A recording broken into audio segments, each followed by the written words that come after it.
Yun, kamusta kayo? Napapakita ko naman sa inyo, bago ako ituturo sa inyo, parang ano to, parang ba, yung, alam niyo yung mga marmol, yung dot, yung mga, hindi yung ganito yung mga tuldok-tuldok na, papakita ko sa inyo, yan, nakikita nyo yan. Yan, nakikita nyo, tingnan nyo, yung pag sa malayuan, hindi siya ganong pansin. O, pag nilapitan mo, ayan, makikita mo yung style yan, o. Yan, o. Yan. Tara, tuturo ko sa inyo kung paano yung ginawa ko ron. Yan, nandito ngayon tayo sa labas, no. Etong ginagawa ko na to, yan, upuan na yan. Yun din ang ano niya, ang design, no. Papakita ko sa inyo. Yan, no, makikita nyo, para siyang yung, alam niyo yung marble, yung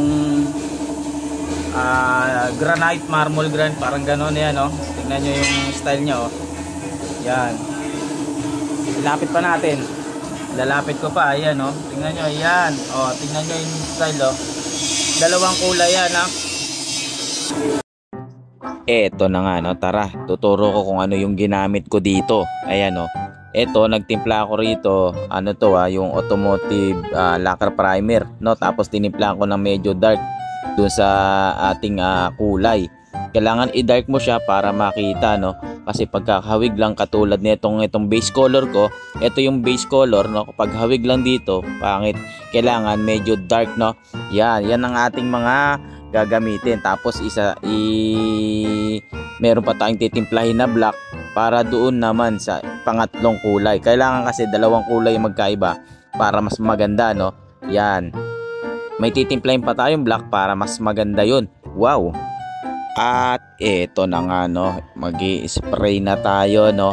Ang technique dito sa ating gagamiting spray, kailangan mahina lang yung hangin. Merong pihitan dito sa ilalim, no. Meron yang pihitan sa ilalim na para humina lang yung hangin na lumabas para maganda yung wisik.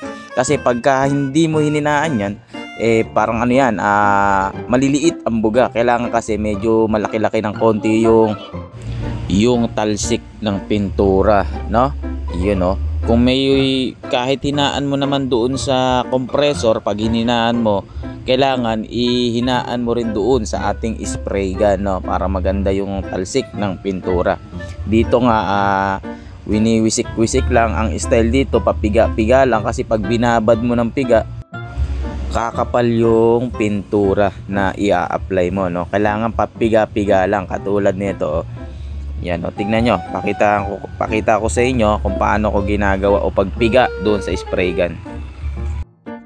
Pag gagawa ka naman ng ganito, kailangan mo nang i-try mo, no. Kuha ka ng kapirasong kahoy, tapos doon mo subukan, no. I-try mo muna sa iba, huwag muna doon sa mismong gagawan mo, no.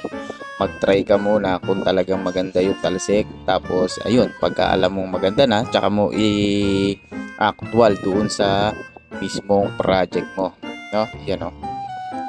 Ang top coat mo naman dito, ang pwedeng gamiting top coat dito, emulsion, poison matte shield, tsaka yung Nippon, no, yung Nippon Paspar, no, na top coat. Yun, no. Yun lang po, no. Tapos yun na.